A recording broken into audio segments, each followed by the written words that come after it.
Berbicara laut dan samudera, khususnya di Bali, memang mengandung banyak misteri dan kejadian tentang karamnya kapal selam KRI Nanggala 402 pun diantaranya ada yang mengaitkannya dengan cerita misteri di tempat itu.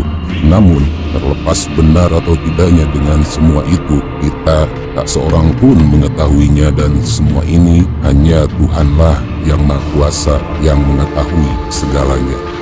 Dan pada video kali ini, Gilang akan mencoba menguak sisi misteri dari Laut Bali Utara tersebut.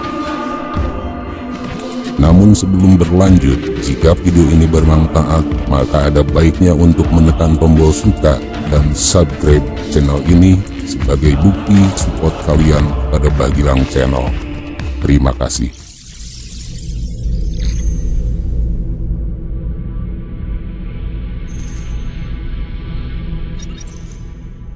Cerita rakyat dan kemistisan Laut Bali Utara sebenarnya sangat melegenda hingga saat ini, di mana Laut Bali Utara dikenal juga sebagai batas pemisah Pulau Jawa dan Bali. Pada awalnya, dalam cerita rakyat disebutkan bahwa Pulau Bali dan Pulau Jawa merupakan satu kesatuan dan tidak terpisah seperti saat ini. Dengan terpisahnya antara kedua pulau ini, maka di antara pemisahan itu disebut Selat Bali. Selat Bali merupakan teritorial Bali Utara yang diyakini merupakan tempat yang mistis dan angker sekaligus tempat keramat karena merupakan tatanan daerah tempat suci, yaitu dengan adanya Pura Segara Rupek berada tepat di ujung hidung Pulau Bali yang merupakan daerah teritorial Kabupaten Buleleng. Menurut Babad Arya Bang Pinati, Empu Sidi Mantra Beryoga Semedi memohon kemuliaan dan kerahayuan jagat kepada Batara Siwa dan Sang Hyang Barunageni.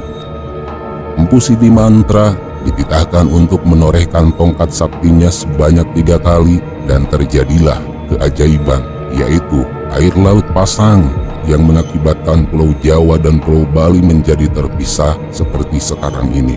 Dan cerita mistisnya inilah yang akhirnya menjadikan daerah Selat Bali ditakdirkan menjadi daerah perairan yang angker.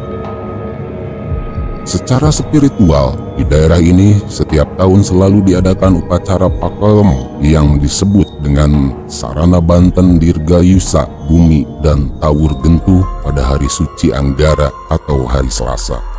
Segara Rupek secara harfiah maknanya adalah lautan sempit yang disebut dengan nama Selat Bali itu sendiri.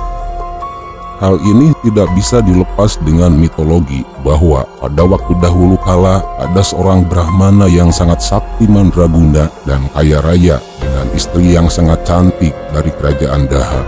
Nama Brahmana ini tidak lain adalah Empu Sidi Mantra. Namun, kehidupan Empu Sidi Mantra terusik dengan ulah anak sematawayangnya, yaitu Manik Angkeran yang setiap harinya sebagai seorang penjudi.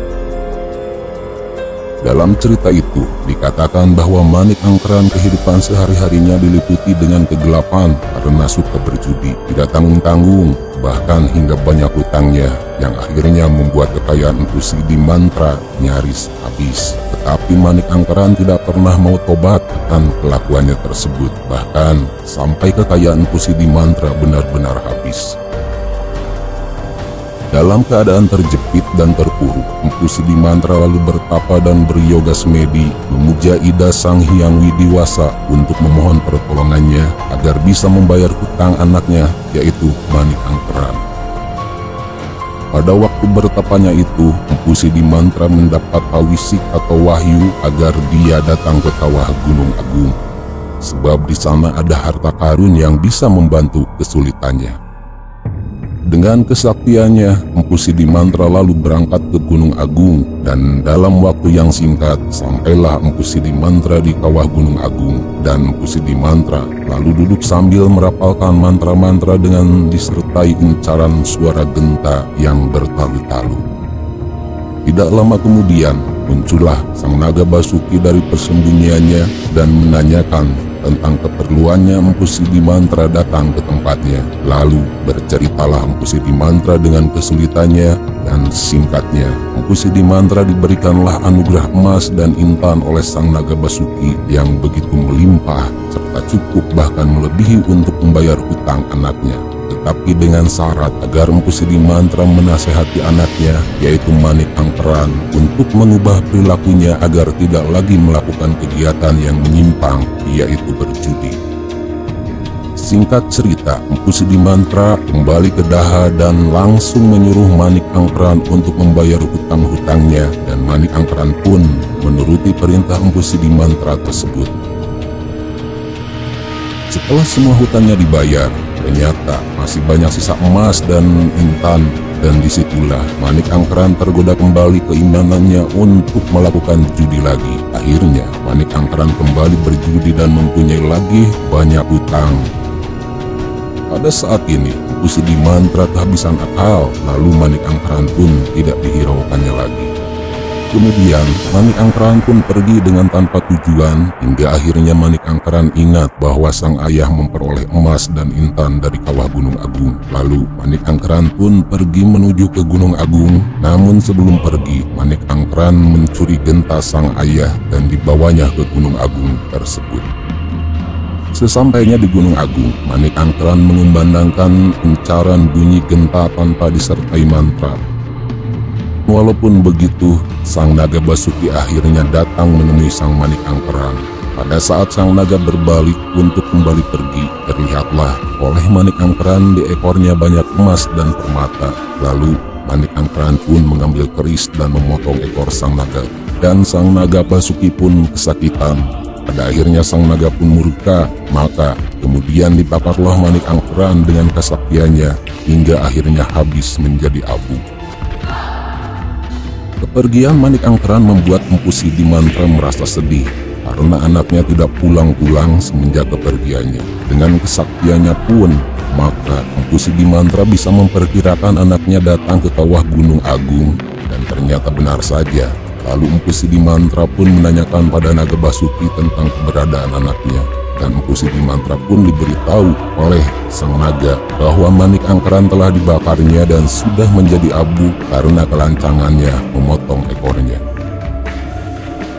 Dengan rasa sedih dan terharu, Empu Sidimantra memohon pada sang naga Basuki agar anaknya dihidupkan kembali. Sang naga pun menyanggupinya dengan syarat agar Empu Sidimantra bisa mengembalikan ekornya untuk bisa tersambung lagi.